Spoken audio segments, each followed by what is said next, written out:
So today I just wanted to talk about banishing exam nerves. Exam nerves seems to affect the performance of around 50% of the students that I've seen take the exam and had feedback from, and it can quite severely affect your performance. Um, so this is really a few ideas talking about how to mitigate the problem. So, problem with too much stress, it seems to affect our memory, or more specifically, our ability to recall information, which is a big problem for exams. It can affect our bladder. We have this something called a fight or flight response as a human being, and this comes back to our genetics. Is built into our DNA, where we need to prepare ourselves to fight for our lives, possibly, which is when we were nomadic, we were hunters and gatherers, but it's still part of our DNA now, our DNA makeup. Increased heart rate can lead to shakes, which isn't a great thing either when we have to type out things for exams. Overall poor performance.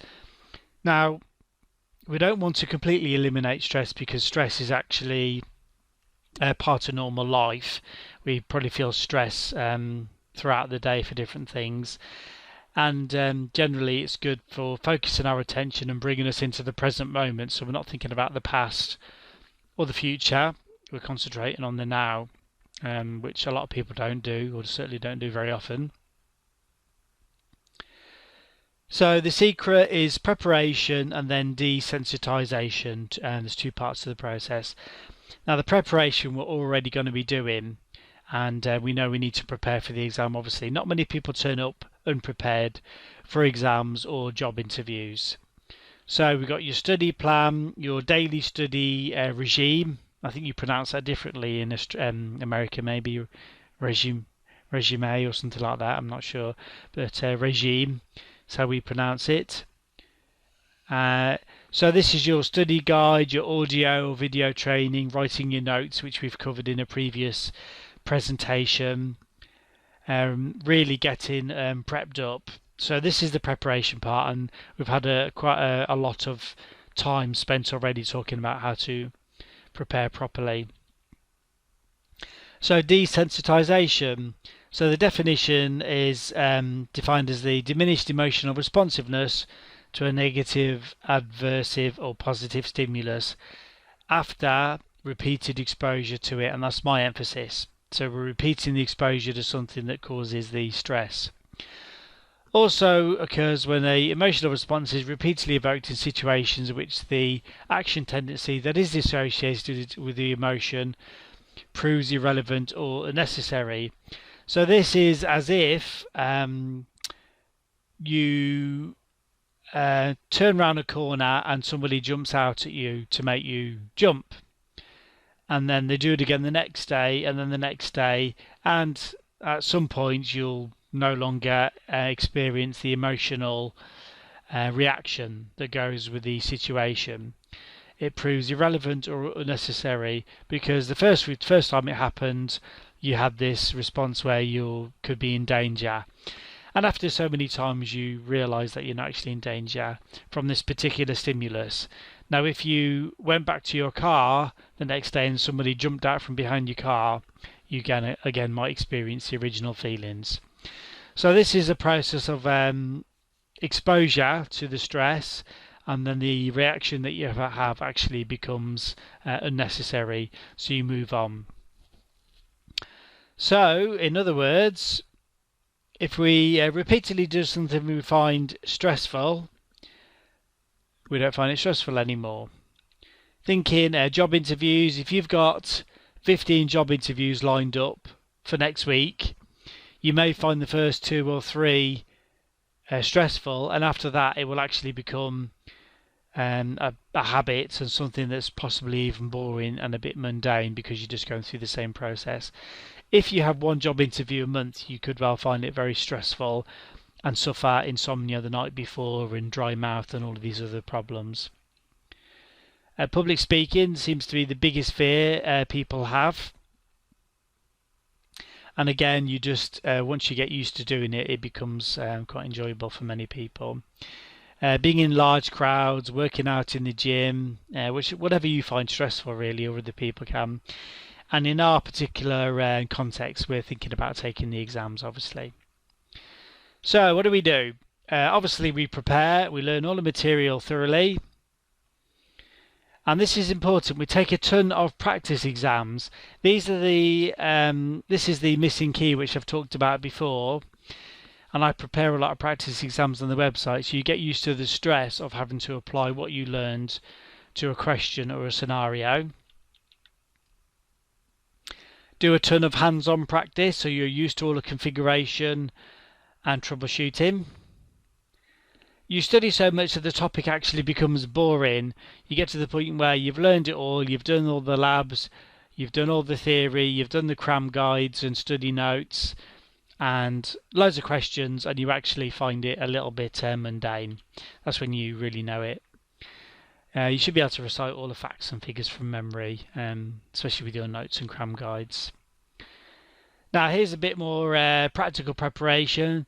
Before the exam day, you must find the testing centre, find out where it is, and physically visit. I know sometimes it can be hard because it takes a long drive or a train journey.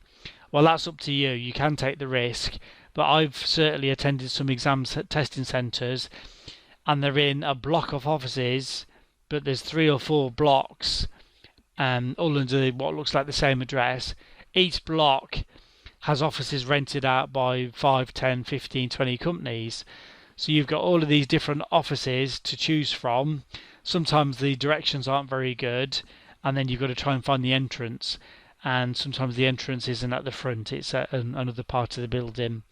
So if you wait until exam day to find the testing centre, you could become quite stressed. And if you're late for your exam, they're under no obligation to let you sit because other people will be attending. Gather your relevant identification. Look at the examination testing centre rules that you'll be emailed when you book the exam and see what you have to take. Normally it's something with your photo on and then something else, such as a credit card or a debit card. Get a prep list of all the things you'll need. Read the exam rules about can you take in pens, can you take in paper, usually not. Your phones, obviously you can't take a phone in. Some exams you can take calculators in. For all the exams I've taken you can't. Often you'll be provided with whatever you need. Work out the way to get there. If on that day there's a problem, for example the road's blocked and there's a detour, work out how you're going to get there with the alternative route. Make sure your car is fueled if you're driving there.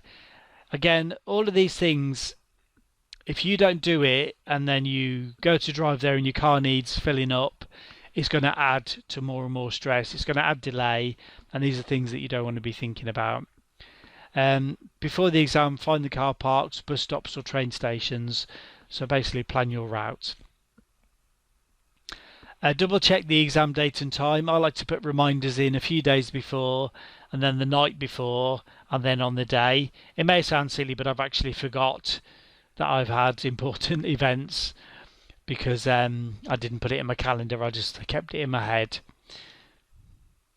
Alright, on exam day, avoid stimulants. You'll know better than me. I certainly struggle if I have coffee or even tea. It makes me want to keep going to the toilet. Energy drinks as well, I don't like to take before exams. I'll take them afterwards. Make sure you got your prep list to check what you need, what you're going to do. Check for any cancellations on the day. Sometimes if there's inclement weather or power cuts or other emergencies, you won't be able to go to the testing centre. Leave a load of extra time.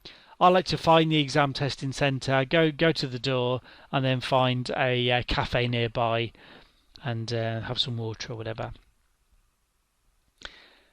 Bring change for the car. I should say car park. Sorry, I put car part. Nothing worse than finding your car park, realising you don't have change, and then all of a sudden you've got to run around looking for somewhere to get change. It's really stressful. So take your cash, take any bank card you need. You will normally need two forms of ID, one with your photo, which will be a driving license or a passport, something like that, and then another form of ID. Also take your exam booking confirmation. I've actually booked exams, paid for them, and had it confirmed, and I've turned it to the testing centre, and for some reason they weren't expecting me.